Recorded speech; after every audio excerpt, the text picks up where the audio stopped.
Students have studied 12, 13 years in their home country, and they're ready to do something different. They're ready to see the world. Hello, and welcome to the second episode of The Study Social. My name is Rachel, and I'm your host for this series on starting your journey as an international student. Today we're talking all about your new home, your student accommodation, and what it's like settling into your new city. It's a really exciting part of your life as an international student, but it also can be a little bit daunting. But we've got some great guests this week to share their experiences and advice. Our two guests today are Maram, who was an ONCAMPUS Reading student and has recently progressed to the University of Reading, and John, who is the Head of Welfare at ONCAMPUS London and ONCAMPUS London South Bank. Firstly though, let's hear from some students about how they felt when they first moved into their student accommodation. Because I'm under 18, they have set a specific household with everything that we could need, with people that are from my age as well, from different cultures, different backgrounds. There were so many people to help me and guide me. Everything was clear. I felt like it's a very safe place for me to be here. I think the people kind of welcomed us with open arms, and I've never felt a bit insecure or out of place here in Preston, to be honest. Prepare to accept everything, to accept every differences and every culture, and to discover the world, because life itself is an adventure, so be prepared for that adventure. Maram studied the Master's Foundation programme in Economics at ONCAMPUS Reading and has recently progressed to the University of Reading. I spoke to Maram about how she found the settling in process when she first arrived in the UK from Saudi Arabia. Hi Maram, thanks very much for joining us today for our second episode of The Study Social. Today's an exciting day, isn't it? Because you've literally just received your results, so congratulations. That's true, thank you. So the topic we're focusing on today is specifically around student accommodation and settling into your new city when you first arrive. What would you say it was like when you first landed in the UK?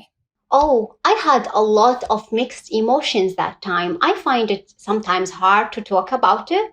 I was so excited to explore British culture, and honestly, I remember that I had a sightseeing list to visit. However, it was a little bit worrying because I knew many responsibilities were waiting for me. But to be honest with you, at the end of the day, I faced all my fears. They were not as terrifying as I thought.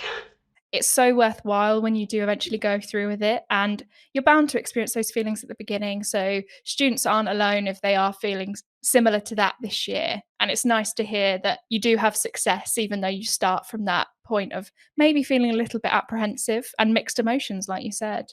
What was it like then moving in with other students? And how long did it take to settle in? Did you find that a difficult process? I didn't have much trouble settling, to be honest, because I was so busy when I came here. I had a lot of assignments to do and a project to finish. So once we had a free time, my friends and I, we found endless activities to do and to be involved in. Time flies when one is busy. There's so much to do at the beginning when you're settling in, so you almost don't have time to have all those worries because you're getting on with your assignments, you're meeting new people, you're doing lots of activities. So it's great that it didn't take too long to go through that process. And what do you think is the one thing that made settling into your new life easier? If I have to choose only one thing, I'd say having a supportive community. Friends play an essential role in getting over any challenges related to living abroad because we are in the same boat. If you are lucky enough like me, supporting teachers will help you greatly. It's really good to hear that you've had supportive teachers. We try to offer as much support to students as we possibly can so that you don't have any of these issues when you're settling in. So it's good to hear. And also that you didn't really struggle with making friends and getting that community around you. So yeah, that all sounds really positive. What then do you think you're most worried about before starting? Before starting, actually, I was worried about my English language, especially academic writing, and how to deal with assignments, especially the assignments that would be in English for sure. Well, it doesn't sound like you need to worry about your English anymore because it's very good. Thank you. That's really kind of you. That's obviously something a lot of students start off by maybe worrying about, the English language, but that is something we are obviously here to help with. So finally then, what is the best piece of advice you received before moving to the UK? I got a lot of advice, but the only one stuck in my mind all the time was Maram, don't be afraid of making mistakes in terms of learning the language. The one and the only way to master anything, literally anything, is by feeling free to make mistakes.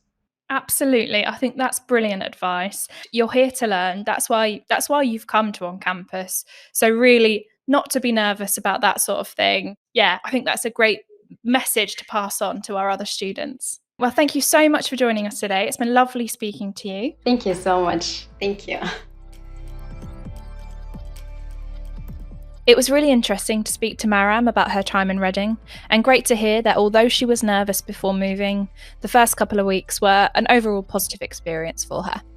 Our last interview is with James-Whitehead, who is the Head of Welfare at both On Campus London and On Campus London South Bank. He speaks to students on a daily basis about a number of topics, one of these being student accommodation.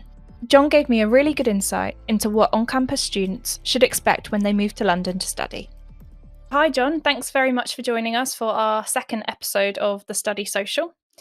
Today we're talking specifically about student accommodation and what it's like for students to settle into a new city. Can you start by introducing yourself for us, please? Yeah, sure. Thank you for having me, Rachel. My name is Jonathan James-Whitehead. I am the Head of Welfare for On Campus London and On Campus LSBU. So I oversee the welfare of our students in both of those centres, and that part of that includes accommodation. So how does On Campus provide support to students during the moving in process? We have a pre-arrivals team who will coordinate with any students who are looking for assistance in finding accommodation. We work with a number of accommodation partners. So these are providers of student accommodation, and we select them because they meet the criteria that we set out. And we expect a certain level of staff availability in the accommodation. And we will walk our students through that process as much as they need. For our younger students, for those under the age of 18, there is a particular level of care that we have to provide because they are legally children. So it's a big, long process. We take a lot of care with it. We want to ensure that when our students get here, they already have all of that set out. They know exactly where they're going. And I think it makes us feel a lot more confident about the safety of our students. And obviously, I think it's a lot better for the students as well. They've got a lot on their mind when they first get here, and they don't want to have to think about where to live as well. I think it's so reassuring to hear that, you know, there is that connection between on campus and the accommodation. They're not separate. There is support between the two, and we do help with all those sorts of queries and, you know, the extra safety aspects maybe for some of the younger students. I think that must be really nice for students and parents to know that we do take that into account, and there's extra processes, and everyone is really fully looked after during that process, when it can be quite intimidating. Obviously, there's so much change going on. So, I think hearing that there's a team of people making sure that goes smoothly is a really nice thing to know. What should students do when they first arrive at their accommodation? There'll be a check-in process of some kind when they first arrive. That might vary from accommodation to accommodation, but typically there will be staff on site to walk them through whatever it is they need to do. To get their keys, get access to their room. Once you're in, I think it's really important to actually settle into the room. Make it feel like it is your home, because it is going to be your home for a lot of the coming year. Unpack your stuff, get it laid out how you like it. You may have flatmates or you'll have neighbours. Start getting to know them if they're around already. They're all going to be going through the same thing. And once you've done that, start familiarising yourself with your local area.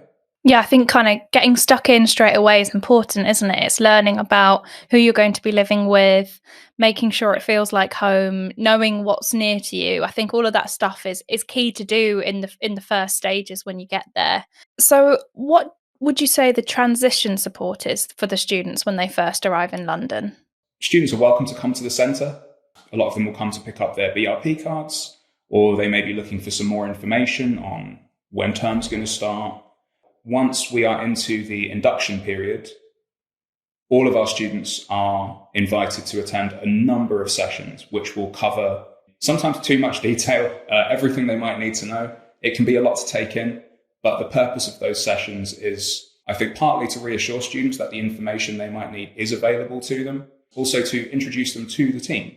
And we are here to support them. We're here to answer any questions they might have. I think it's probably always better to kind of bombard with loads of information rather than having to have students come to ask questions. So I think even though it's a lot to take in, even just meeting the team and knowing if you forget something or if you have got a query, there's somebody there you can go and ask. I think that's such an important 1 or 2 weeks to really get used to everything you're going to need to know. Absolutely. And we do also, all of the information that's provided during induction, we do make available online. What should students find in their area? So is there certain things that they definitely need to make sure they do in terms of doctors, pharmacy, that sort of thing? Finding a doctor, finding a local GP is one of the first things any student should do. While you are studying in the UK, you have full access to the National Health Service. A part of your visa cost has gone towards providing this to you. And a GP or a general practitioner is your go-to doctor, where if you have any sort of medical concerns, if you have any sort of general health problems, book an appointment. You'll be able to see your doctor, and they will be able to provide you with either a referral to other medical care or a prescription for medication. They'll be able to provide a doctor's note if you need to miss lessons. So registering with a GP is a very straightforward process, but it's not very quick. So it's best to get it started as soon as possible. Find a local supermarket. Your accommodation will probably have some kitchen facilities. So make the most of them, start shopping, start cooking for yourself, and then have a wander. It's a big city. There's a lot going on. Yeah, starting with those priorities, like you mentioned, get the long, boring ones out the way, get yourself registered with a GP, work out where your nearest important places are, like a supermarket, because you'll be exploring London for the whole time you're there, really. It's such a big place with so much to see that you want to get those kind of admin jobs out the way as soon as you get there, just to make yourself feel nice and settled as well. So what is the best way for students to explore the city? Can you talk us through some of the transport options that are available? Yes, there are a lot of transport options in London. Bikes, scooters, they are normally available to rent either through an app, or we've got the Santander rent-a-bike scheme available across the city. I wouldn't recommend these for people who are new to the city. It's the roads can be very busy. Bike lanes and things like that can end suddenly. When you are exploring London for the first time, start getting used to the public transport network. That is bus routes, the London Underground and Overground. A lot of our students will try to get Ubers everywhere. There's a lot of traffic in London. Those will generally be slower than taking public transport, as well as being more expensive. You can always walk as well. We've got a lot of winding maze-like streets that sort of cross over each other, but it can be good fun. You can stumble across things that you might not find otherwise. We are in quite exciting, buzzing metropolitan areas. There's a lot to take in. There's a lot to see and discover. So finally then, what's something that you think students should do, or where should they go to start their new adventure as a Londoner? Oh boy. I mean, that is a massive question. There are lots of online guides for things to do in London. Cheap activities, free activities. Look around, have a look on Time Out. They've got lots and lots of recommendations. But in terms of the first thing you should do, make some friends. Get to know the other people who are moving into London. It's way more fun to do it with other people. Yeah, getting that group of friends, I think, is going to be so important. And also, next episode, we are going to be talking about tips on making friends when you first start. So if anyone is worried about that, then please have a listen to that, because it shouldn't be a worry at all. But I think it'll be so important for that initial exploring stage. And use things like you mentioned, like Time Out, even social media. You'll get some great recommendations that you might not if you kind of just have a wander yourself, or if you speak to certain people. So it'll be nice to do that adventure with other people, and you can share tips and decide where you like to go. Thanks so much for speaking to us today, John. I think that's been a really useful insight into what that transitional period is going to be like for students. Thanks a lot, Rachel. It's been a pleasure. Thanks very much to both our guests today for coming on the podcast. I hope we've managed to give you some useful advice on what to expect with your student accommodation and the settling in process when you arrive in your new city. Tune in next week when we'll be talking about making new friends and joining communities. Follow us on Spotify and subscribe to our YouTube channel, The Study Social Podcast, and check out our Instagram at Study Social Pod. See you next week.